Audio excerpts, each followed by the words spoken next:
Voilà pour les titres, Madame, Monsieur. Bonsoir. Jeudi 10 octobre. Merci d'être avec nous sur l'ORTM. Audience à Koulouba. Le président de la République, Ibrahim Boubacar Keïta, a reçu cet après-midi en audience l'artiste de renommée internationale, Salif Keïta, le Domingo de la musique malienne. Il est venu à Koulouba pour féliciter le président Ibeka suite à sa brillante élection à la tête du pays. Les deux hommes ont profité de cette occasion pour aborder les sujets concernant le pays et un sujet sur la culture, bien évidemment. Retour à présent sur les activités d'hier du président de la République. Ibrahim Boubacar Keïta a reçu hier successivement Cabinet Komara au commissaire de l'OMVS, Mohamed Fall Ould Mohamed, secrétaire politique de la communauté arabe du nord du Mali, Al-Karama, et Abou Silla, président du Conseil des Maliens de l'extérieur. Au centre des entretiens, les grands défis du Mali. Le compte rendu des audiences, c'est avec Nando Dameli. Rencontrant officiellement pour la première fois le président de la République Ibrahim Boubacar Keïta, le nouveau patron de l'Organisation pour la mise en valeur du fleuve au Sénégal, OMVS, a abordé avec lui les grands enjeux de cette organisation sous-régionale ainsi que les défis du Mali après la crise. Nous avons naturellement parlé d'abord du déficit énergétique. Qu'est-ce que l'OMVS a un projet actuellement pour faire en sorte que les déficits de nos pays soient comblés? Là, je voulais parler des projets que nous avons dans le domaine de l'énergie, le barrage de Manantali qui était déjà fini, le barrage de Félou qui va être fini bientôt, le barrage de Guina pour lequel il y avait des instructions à M. le ministre de nous accompagner pour que le dossier soit débloqué assez rapidement. Nous avons surtout parlé aussi de la navigation sur le fleuve Sénégal qui donnera l'occasion au Mali d'être débloqué et d'avoir un accès sur la mer. Avec Mohamed Fall Ould Mohamed, secrétaire politique de la communauté arabe du Nord, il a été surtout question du vivre ensemble entre les différentes communautés des régions du Nord du pays. Nous sommes venus parler de nos préoccupations spécifiques. J'allais dire les préoccupations spécifiques de ces compatriotes de la communauté arabe du Mali. Au nombre de ces préoccupations, c'est un peu toutes les exactions, les intimidations, quelque peu les violations des droits de l'homme que l'on entend ça et là au quotidien dans les régions du Nord et qui correspondent plus ou moins au retour des populations. Donc c'est des situations tout à fait attendues, mais sur lesquelles il convenait pour nous d'attirer l'attention du président de la République. Abou Silla a réaffirmé, lui, le soutien de nos compatriotes vivant à l'étranger au projet de société du président de la République. Nous avons profité de cela pour parler un peu de la relation, en tout cas pour le Malien de l'extérieur et les nouvelles autorités. J'ai pu obtenir beaucoup de garanties, en tout cas par rapport à l'importance que le président a accordée non seulement dans son projet de société et pendant toute la campagne de promesses qu'il a faite, et il m'a rassuré qu'il va veiller à ce que tout cela soit fait conformément, n'est-ce pas, ses engagements auprès de cette partie de la communauté malienne que nous sommes Maliens de l'extérieur. Les trois personnalités se disent ravies des entretiens avec le président de la République. Le président de la République, Ibrahim Boubacar Keïta, quitte demain Bamako pour Malabo, en Guinée équatoriale. À l'occasion de ce voyage présidentiel, le protocole de la République invite à l'aéroport international de Bamako-Sénou, demain vendredi 11 octobre, les membres de la délégation présidentielle à 8 h, les membres des corps constitués désignés à 8h30. Le décollage de l'avion présidentiel est prévu pour 9 h. À la primature, le Premier ministre a reçu cet après-midi le vice-président de la Banque ouest-africaine de développement et le directeur régional de plan pour l'Afrique de l'Ouest et du Centre. Bassare Touré et Adama Koulibaly étaient venus échanger avec Oumar Tatamuli sur le 40e anniversaire de la BOAD et de la journée de la jeune fille africaine célébrée demain 11 octobre. Tessira Dambeli. Le rapport cette année parle de la situation des filles en situation de catastrophe. Et le rapport souligne que les filles en situation de catastrophe font face à une double peine. Une première peine parce qu'elles sont filles, les adolescentes, et une deuxième à cause de leur âge, parce qu'elles n'ont pas encore acquis les connaissances qu'il faut pour faire face aux défis de la vie. Et la troisième raison, c'était pour inviter officiellement l'excellence monsieur le Premier ministre et son gouvernement à participer avec nous au lancement de la journée internationale de la jeune fille que nous célébrons avec la communauté internationale demain. Et comme vous devez le savoir, le 11 octobre a été choisi par les Nations Unies l'an passé comme étant journée internationale de la jeune fille, et notre organisation a eu à jouer un rôle clé dans le plaidoyer pour que cette journée soit choisie. Nous avons parlé principalement de deux choses: le 40 mai de la BOAD qu'on va organiser du 13 au 14 novembre à Lomé.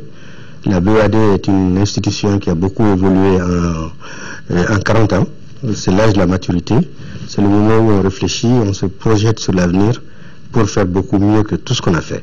Pour l'avenir, nous réfléchissons à comment rendre la banque encore plus active, créer des produits nouveaux, tels que le financement de l'habitat, tels que l'assurance récolte, tels que les garanties, les contre-garanties, etc. Et la deuxième question qu'on a discutée, c'est naturellement le portefeuille du Mali qui se porte bien. On a un engagement de 323 milliards de francs CFA, un taux de décaissement de 57%. Nous avons 3 projets de développement au nord. Nous avons aussi parlé de ça, comment faire en sorte que les financements soient mobilisés rapidement pour le bien-être des populations. Il en a été question à la primature. La communauté internationale célèbre demain, 11 octobre, la journée internationale de la jeune fille, dont le thème est « Innover pour l'éducation des filles ». Pour l'édition de cette année, Plan International lance 2 rapports, un rapport mondial et un rapport africain qui traitent de la situation des filles en période de catastrophe.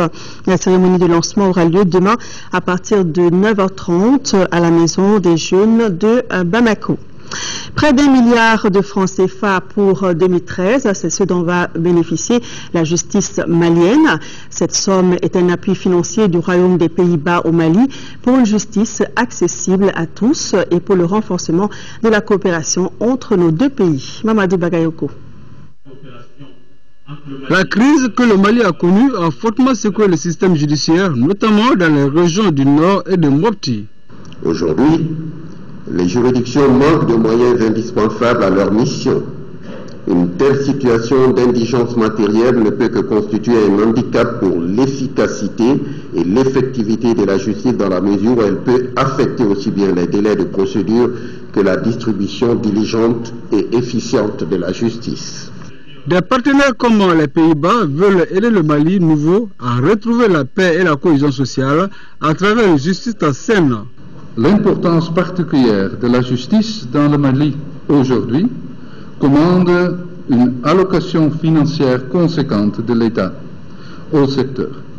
Pour ce part, le Royaume contribue à hauteur de presque 1 milliard de francs CFA au titre de l'année 2013, exclusivement dans le secteur de la justice, dont un appui d'environ de 700 millions de francs CFA pour le PRODESH et le PDH. Un partenariat qui favorise l'émergence d'une justice réhabilitée. La nouvelle stratégie nationale de développement du secteur de la justice qui sera assortie d'un plan d'action s'articulera autour de 3 axes d'orientation.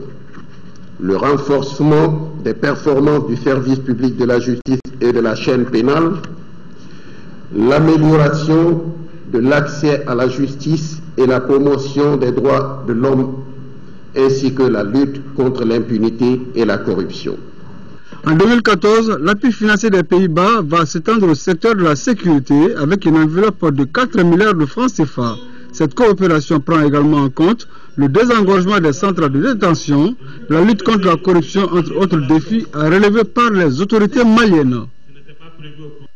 Le ministre de la Sécurité a rencontré ce matin les éléments de la garde nationale, une occasion pour le général Salah Samaké d'expliquer aux gardes les nouvelles mesures qui doivent désormais guider les actions au sein des forces armées et de sécurité.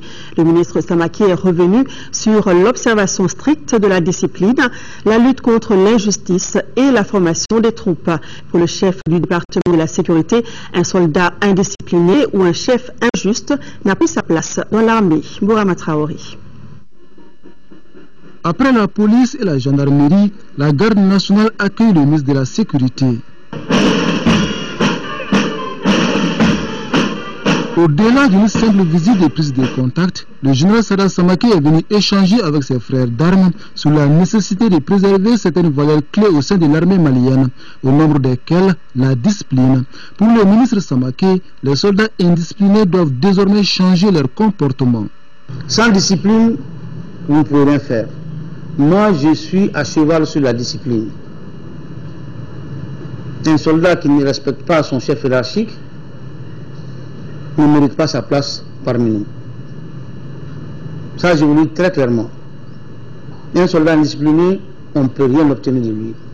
Pas de discipline au sein de l'armée sans la lutte contre l'injustice, le népotisme et le favoritisme. Un autre combat du ministre Samake sur ce point précis, la lèche militaire est pointée du doigt.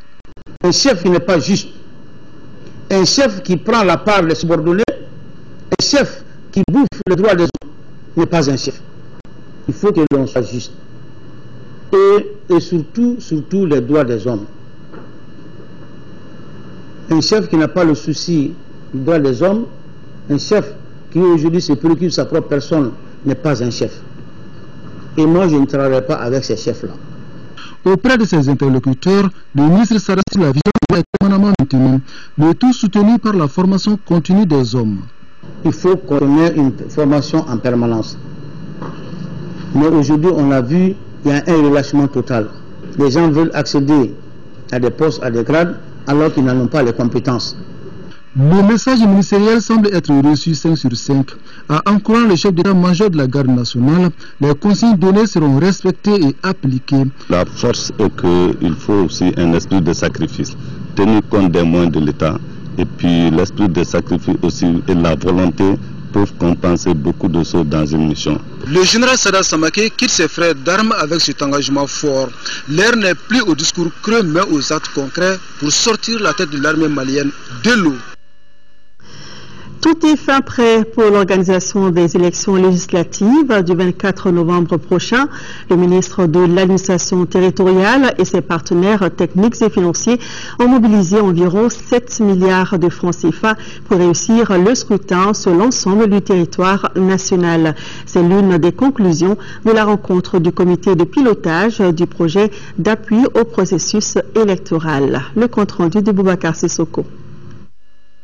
Cette rencontre du comité de pilotage du projet d'appui au processus électoral a évalué l'élection présidentielle passée et a fait l'état de lieu de l'organisation des législatives du 24 novembre prochain. Nous sommes convenus que tous les dispositifs logistiques, matériels et techniques et qui a bien fonctionné pendant l'élection présidentielle, que ce dispositif sera maintenu, renforcé, parce que nous allons mettre en place une opération spéciale de transfert des électeurs qui permettra de prendre en compte les déplacés qui sont en train de retourner actuellement dans leur localité, de prendre en compte les réfugiés qui sont en train de façon volontaire de retourner aussi actuellement dans leur localité, mais aussi de permettre à tous les électeurs qui veulent voter dans leur commune. Les différents comptes rendus ont révélé que certaines insuffisances ont été constatées dans le déroulement de l'élection présidentielle du 28 juillet.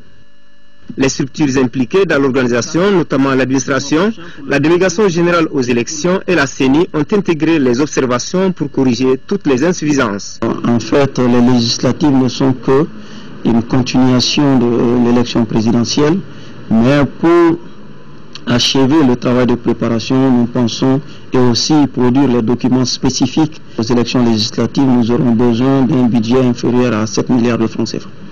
Quant aux ressources, les partenaires de l'État restent mobilisés pour la réussite de ces législatives.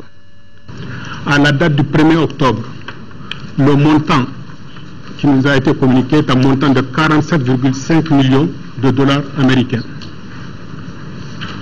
Et les pays et institutions qui ont participé sont les suivants. Il y a l'Union européenne, le Canada, le Luxembourg, la Suisse, la Suède, la Norvège, les Pays-Bas, le Danemark, la Belgique, l'USAID, l'Union africaine et le PNUD. Les dates de dépôt de candidature pour ces législatives seront closes ce jeudi 10 octobre à partir de minuit. Une synergie d'action est en cours pour une organisation parfaite de ces législatives dont le premier tour est prévu pour le matin. Et toujours, le réseau Annonce Genre et Citoyenneté souhaite renforcer le leadership féminin en matière de dialogue, d'analyse politique ainsi que de gouvernance au sein des collectivités. Pour ce faire, le réseau dispose de 29 millions de francs CFA mis à disposition par le programme d'appui aux organisations de la société civile phase 2. Moussa Fane.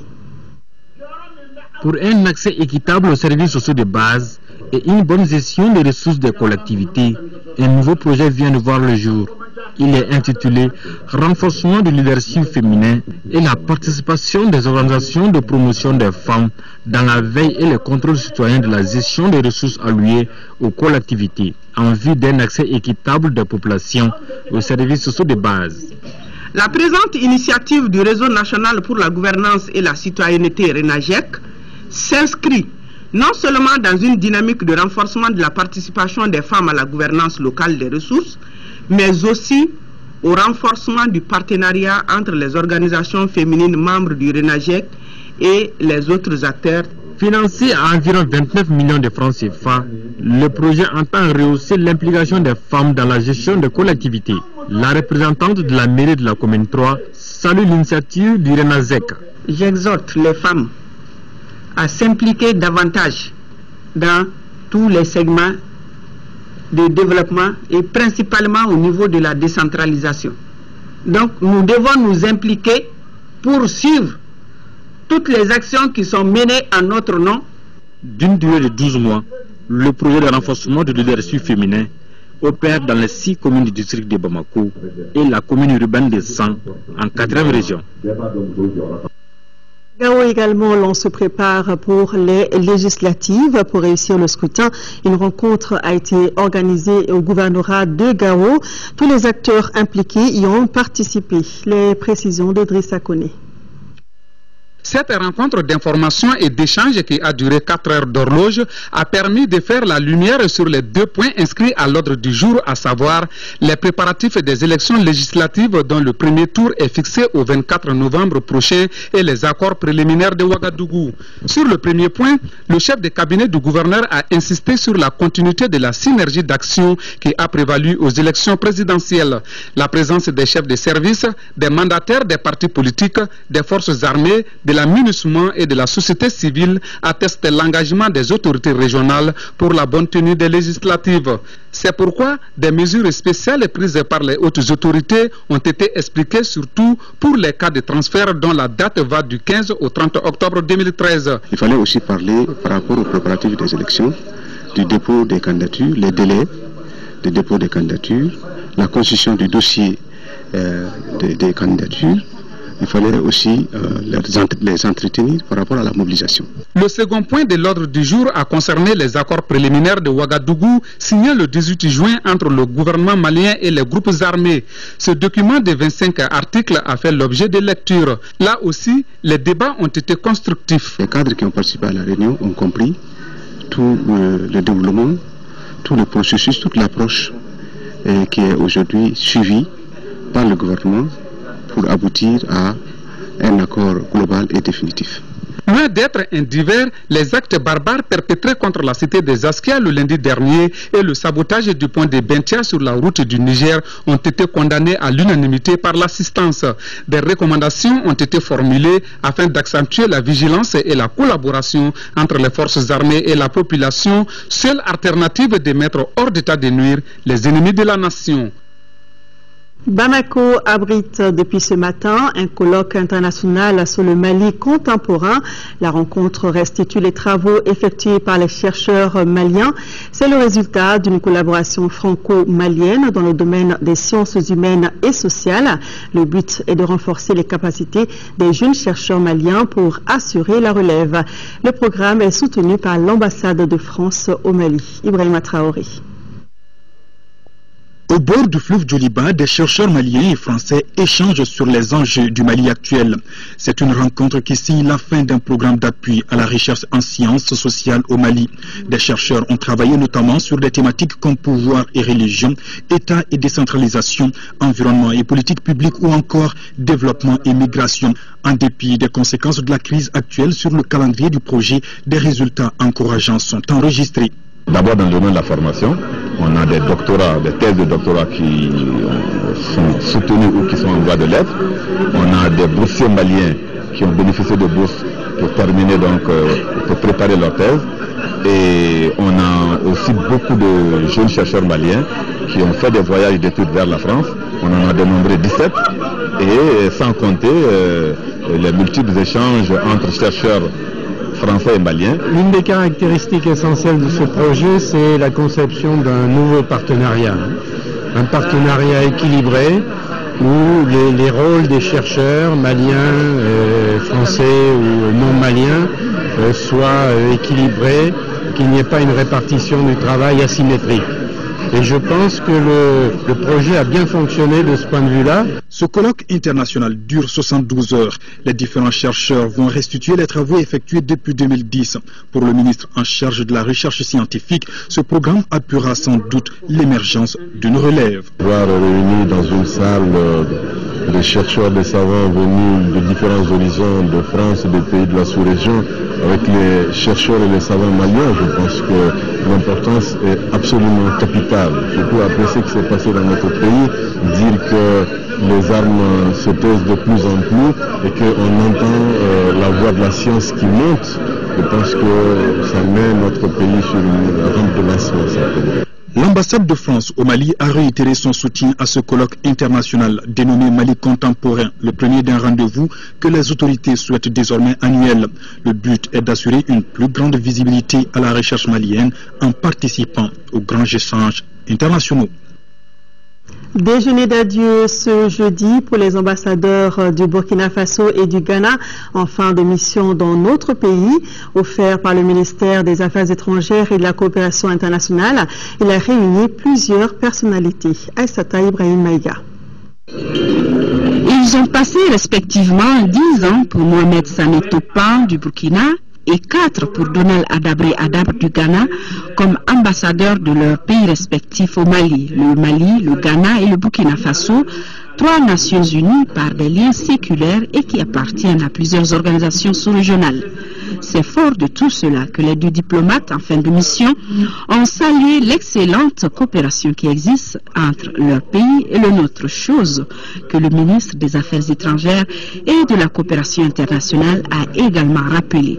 Aujourd'hui, l'heure est aux adieux, peut-être aux au revoir. Permettez-moi tout d'abord de m'acquitter au nom du gouvernement du Mali, au nom du président de la République, de l'agréable devoir de nous apporter ici les témoignages sincères de l'estime du peuple malien à vous et au peuple frère du Burkina et ghanéen. Ces 2 diplomates, dira le chef de la diplomatie malienne, ont su maintenir le cap des bonnes relations et poser des actions au profit des peuples maliens, burkinabés et ghanéens. Ainsi, pour joindre l'acte à la parole, l'ambassadeur ghanéen a été élevé au rang de chevalier de l'Ordre national du Mali et celui du Burkina au rang de commandeur de l'Ordre national du Mali. Très émus, les 2 diplomates s'expriment.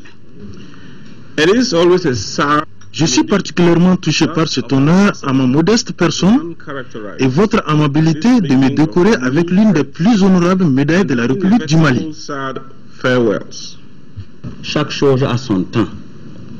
Il y a un temps pour travailler, il y a un temps pour se reposer. Il y a un temps pour arriver, il y a un temps pour partir. Aussi, il est venu le temps de partir. Et je pars d'aussi belle humeur qu'un gars qui se marie, mais je ne pourrais oublier les enrichissants, fructueux, palpitants, réconfortants et amicaux moments que nous avons passés ensemble. La fête qui a réuni des membres du gouvernement, des représentants diplomatiques et d'organismes internationaux dans notre pays et aussi de la société civile a été agrémentée par des louanges aux jumeaux du jour comme ils se sont appelés par la sublime voix de Adia Soumano. Un vrai adieu pathétique.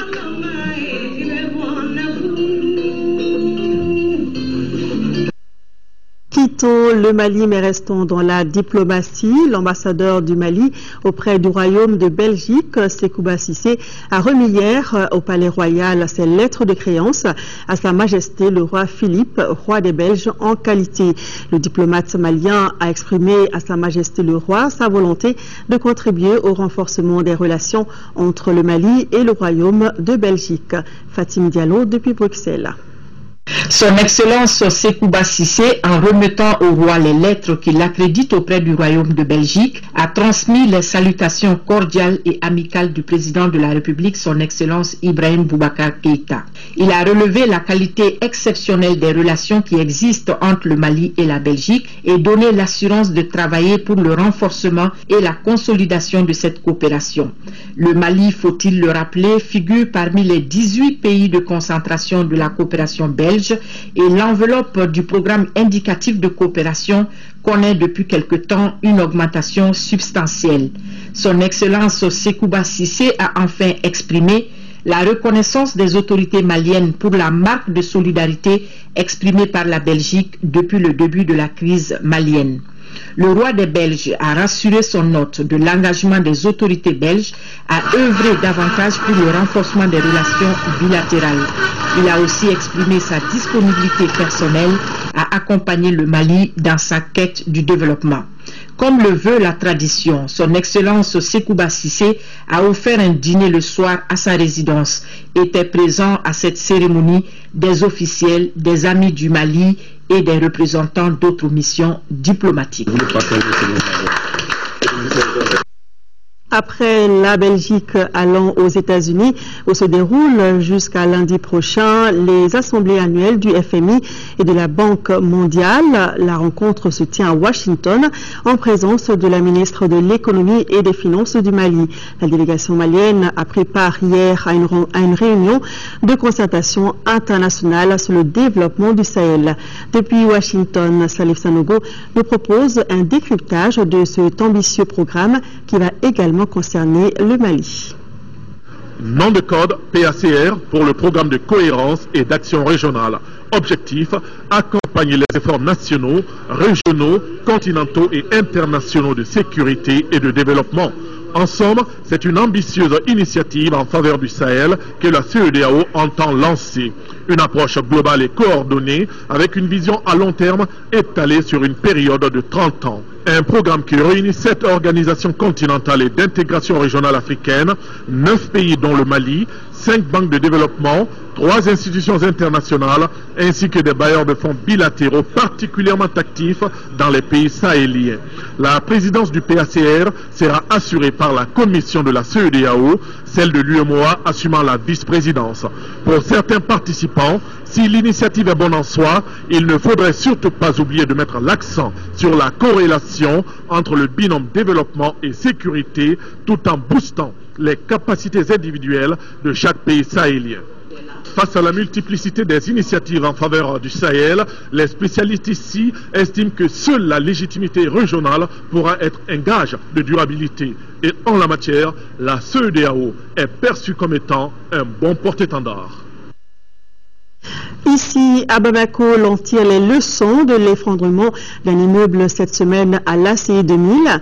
Le ministre de l'Urbanisme et de la Politique de la Ville a rencontré ce matin toutes les directions centrales et régionales de l'urbanisme pour partager avec elles les nouvelles orientations en matière d'urbanisme. Pour plus de détails, écoutons le ministre de l'Urbanisme et de la Politique de la Ville.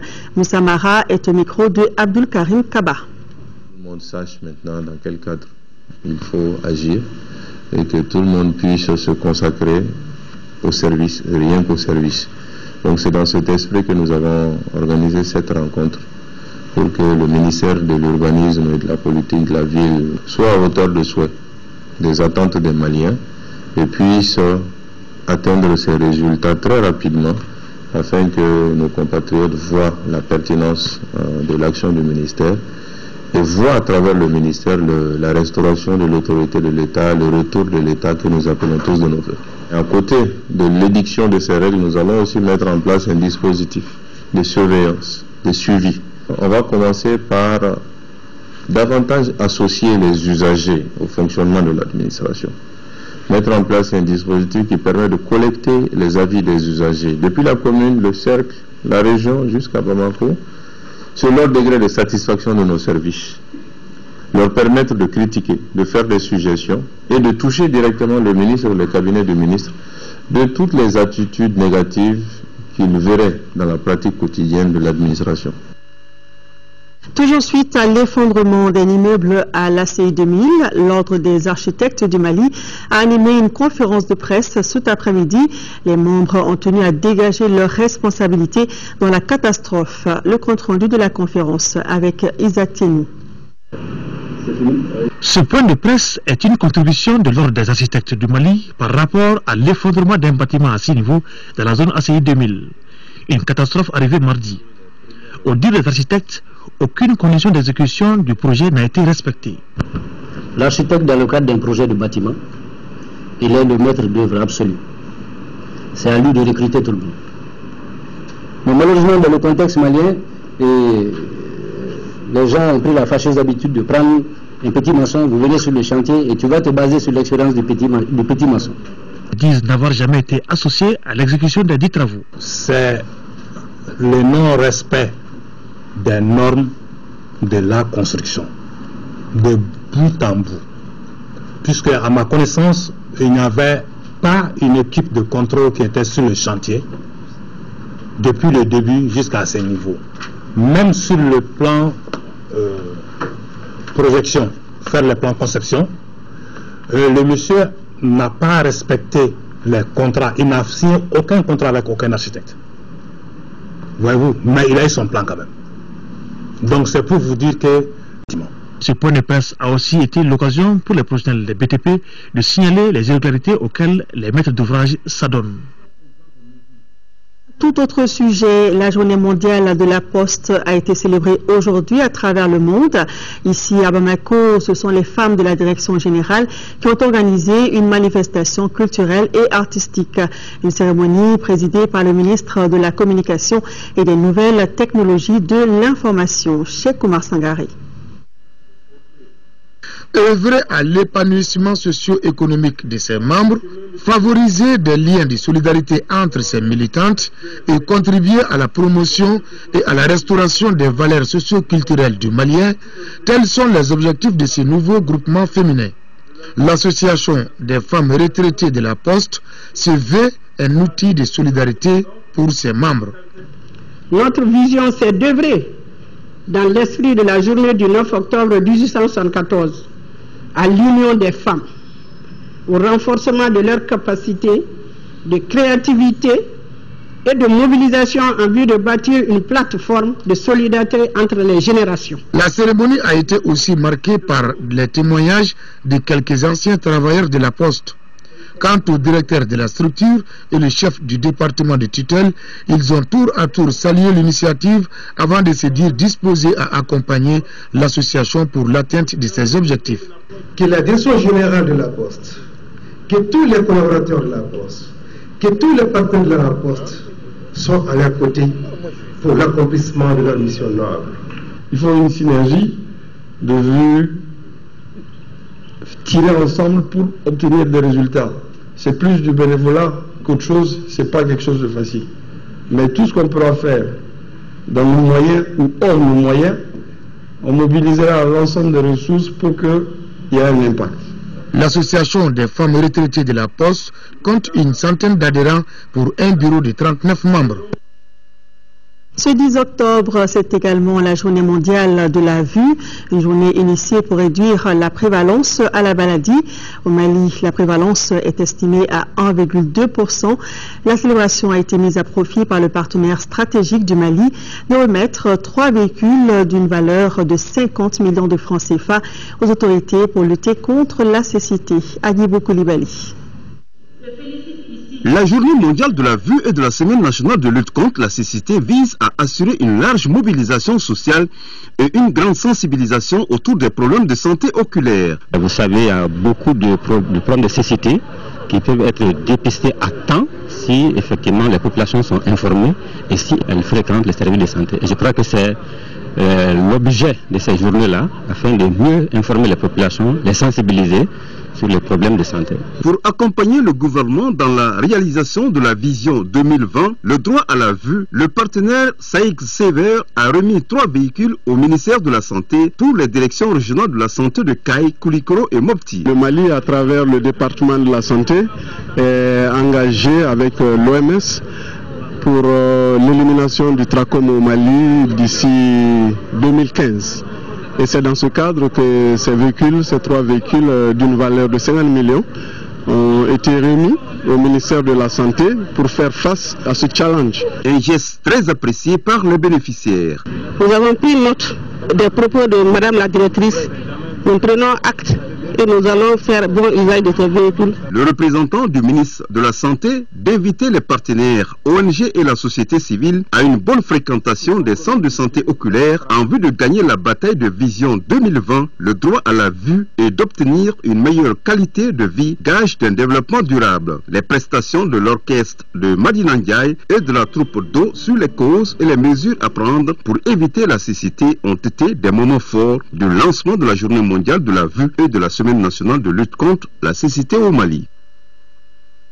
Et dans le cadre de la Journée mondiale de la santé mentale célébrée ce jour, le service psychiatrique du Point G a organisé des festivités pour informer l'opinion publique sur le mal. Kadidia Toukone. Ils sont une centaine de malades mentaux au service psychiatrique du Point G. La communauté a tendance à marginaliser cette couche sociale. Pour montrer que ces malades mentaux sont comme tout autre malade, le service qui s'occupe de leur prise en charge a organisé une festivité dans le cadre de la Journée mondiale de la santé mentale avec comme thème santé mentale et personnes âgées. Le grand âge pour nous est un privilège. Vous savez que dans d'autres pays, une personne âgée, à partir d'un certain moment, est exclue pratiquement de la société.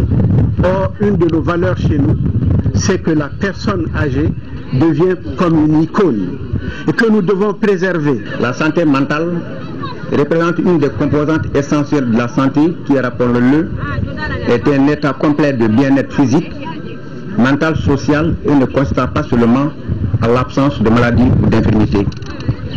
Il ne saurait y avoir de santé sans santé mentale, car c'est celle qui est le gage de notre humanité.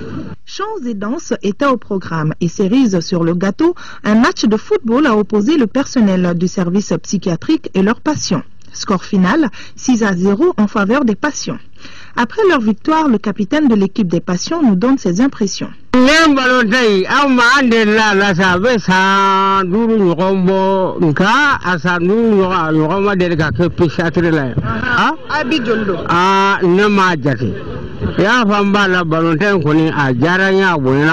gouvernements, les institutions de recherche, la société civile ainsi que les partenaires au développement doivent renforcer leur engagement en faveur de la santé mentale. Ils doivent aussi prendre en charge les problèmes de santé mentale sous toutes ses formes. Vivement l'édition prochaine. Une vingtaine de journalistes maliens iront à la découverte de la Chine moderne. Ils participeront à un séminaire bilatéral initié par la Chine à leur intention. Le départ est prévu pour ce samedi et pour leur souhaiter un bon voyage, l'ambassadeur de Chine au Mali leur a offert un cocktail. Aluseni Touré. Ils sont au nombre de 25 journalistes, tous membres des médias publics et privés maliens. Tous vont pour la première fois à la découverte de la Chine et de ses médias.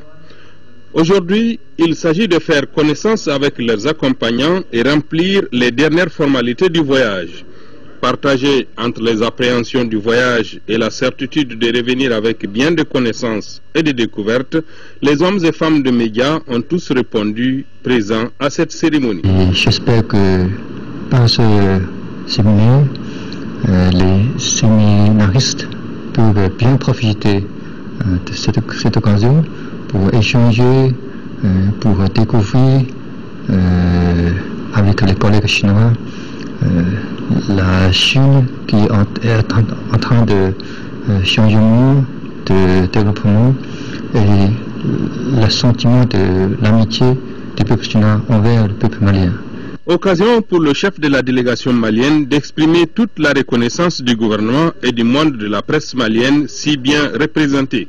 L'exemplarité de la coopération chinoise n'a pas échappé au conseiller technique du ministre de la Communication qui a rappelé le rôle capital de la presse dans ce monde du XXIe siècle.